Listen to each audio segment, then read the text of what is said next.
Kita semua setuju ya, mayoritas orang sukses, orang hebat yang kita temui, yang kita lihat di internet, itu mereka enak sekali untuk didengarkan ketika berbicara. Mereka ini unik. Ketika berbicara, mereka bahasanya sangat artikulat, sangat terlihat berwawasan. Kalau begitu, mirip dengan akademisi dong, Pak. Enggak juga. Yang membedakan orang-orang tersebut dengan akademisi adalah mereka meski bahasanya tinggi, mereka tetap asik, tetap keren, tetap berwibawa, dan juga mereka ini sopan.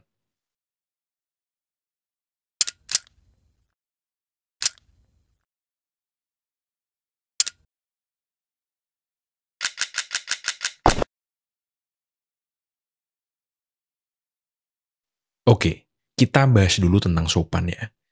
Berbicara yang sopan, caranya adalah dengan mengetahui kata-kata apa yang boleh kita ucapkan dan nggak boleh kita ucapkan. Misalnya, kita ketemu orang goblok nih. Orang yang nggak sopan, dia akan bilang, kamu nih goblok ya. Sedangkan alternatifnya, kita bisa bilang, kamu ini kurang bijak ya. Jadi, selain menghindari kata-kata buruk, orang-orang ini juga menghindari misuh atau mengumpat. Lalu, apa yang terjadi Pak ketika kita tidak sopan ketika berbicara? Atau ketika guyon, kita memilih guyonan yang rendah. Jadinya, ya kayak Gus Miftah.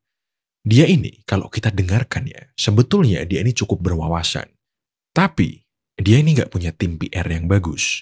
Jadi ketika guyon, memang sekali dua kali, kita dengar itu lucu ya. Tapi setelah itu kita nyadar, ini orang kok guyonannya tentang seks terus.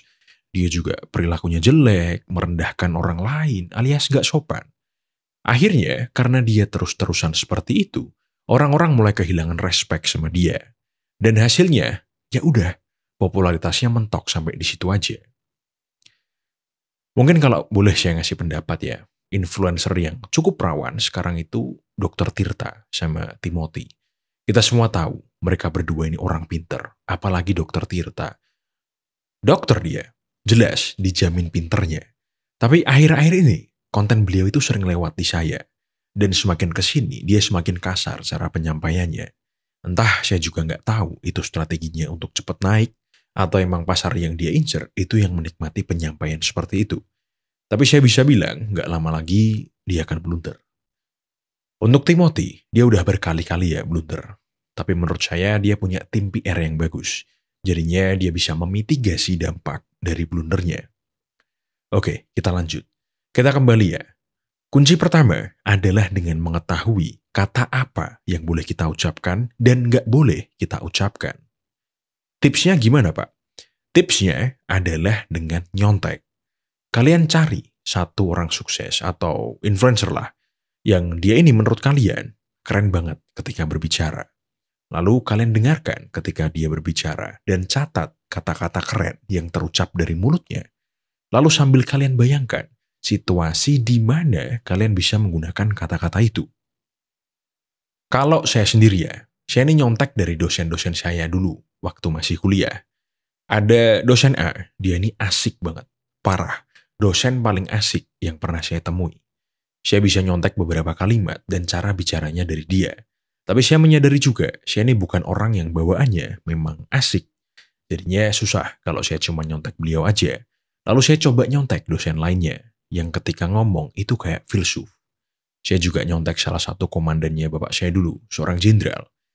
Dia kalau ngomong itu serem banget. Dan dari situ juga saya menyadari, semakin berat suara kita, semakin commanding kita terdengar. Saya juga ketemu psikolog-psikolog populer dunia ya, waktu saya kuliah di luar negeri.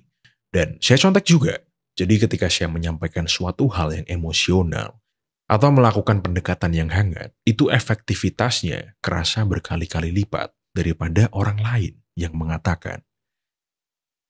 Selain itu tadi, kita juga harus menghilangkan kata-kata jelek yang biasa kita ucapkan. Sebagai contoh, saya beberapa kali meeting sama karyawan baru ya, Gen Z. Dia ini setiap menyampaikan pendapat selalu diawali dengan lah. Contohnya, lah, nggak bisa dong Pak. Menurut saya, kita itu harus mengutamakan pertumbuhan di bisnis ini. Baiknya, menurut saya, kita hilangkan lah dan dong. Nggak bisa Pak. Menurut saya, kita harus fokus pada pertumbuhan di bisnis ini. Kerasa beda kan? Contoh lain adalah kata anjir. Astaga, Saya kalau lihat anak muda dikit-dikit ngomong jir, gitu rasanya pengen saya cubit. Beberapa kali waktu saya lagi ngopi, dekat meja saya itu ada sekumpulan anak muda. Mereka ini sering banget ngomong jir. Jir lah. Astaga, stop. Contoh lain juga, saya beberapa kali ketemu orang yang enak diajak ngobrol, kosakatanya juga bagus, tapi ketika dia berbicara, ada beberapa kata yang menurut saya nggak perlu diucapin. Terlalu showy, seakan-akan pengen pamer, dia ini articulate, dia ini berwawasan luas. Ini juga harus di-stop. Emang agak ribet ya, kita jangan mengucapkan kata-kata yang terdengar murah, terdengar tidak berpendidikan. Tapi kita juga harus menghindari kata-kata yang terlalu mahal, terlalu berpendidikan. Sesekali nggak apa-apa lah, tergantung situasi juga sama siapa kita berbicara. Saya tiba-tiba jadi keinget ya, zaman-zaman saya pengen terlihat keren ketika berbicara, tapi pada akhirnya malah belibet. Saya yakin banyak dari kalian juga yang mengalami ini. Biasanya ini disebabkan oleh beberapa hal. Salah satunya, kita belum terlalu memahami substansi apa yang sedang kita bicarakan. Kamu orang bisnis, nggak tahu tentang otomotif, atau cuman tahu sedikit lah. Ya udah, hindari bahas tentang hal tersebut. Selain itu, kadang juga penyebabnya adalah kita kekurangan kosakata atau pemilihan kata yang kita gunakan itu ambigu. Kalau ini, solusinya banyak-banyak belajar, membaca, mendengarkan, dan berlatih berbicara di situasi yang tidak berisiko. Ya, misalnya sama temen, sama pasangan, dan sebagainya. Jangan malah kamu latihan ngomong ketika kamu mau negosiasi proyek yang besar. Saya kasih tips lagi. Menurut beberapa penelitian, ketika kita sedang belajar suatu hal yang baru, dalam hal ini kita bahas kosakata ya. Untuk bisa mengucapkan dengan lancar secara subconscious, kamu harus ngomongin itu 38 kali. Lebih bagus lagi, kamu latihan ngomongnya secara lantang. Karena dengan berbicara lantang, itu proses belajarmu 5 kali lebih efektif. Jadi ingat, kalau setelah nonton video ini, kamu tertarik berbicara seperti orang yang hebat, kamu nyari di YouTube, di TikTok, di IG, orang-orang yang ingin kamu contek, lalu pelajari kata-katanya, cara dia berbicara. Dan jangan berhenti di situ aja. Kalau sebatas itu aja, kamu nggak akan belajar apa-apa. Ingat, setelah kamu dapat contekan, kamu nemu kata-kata yang bagus, kamu melihat cara dia berbicara, catat, lalu coba berlatih dengan mengucapkannya secara verbal, lewat mulutmu, dengan lantang. 38 kali aja.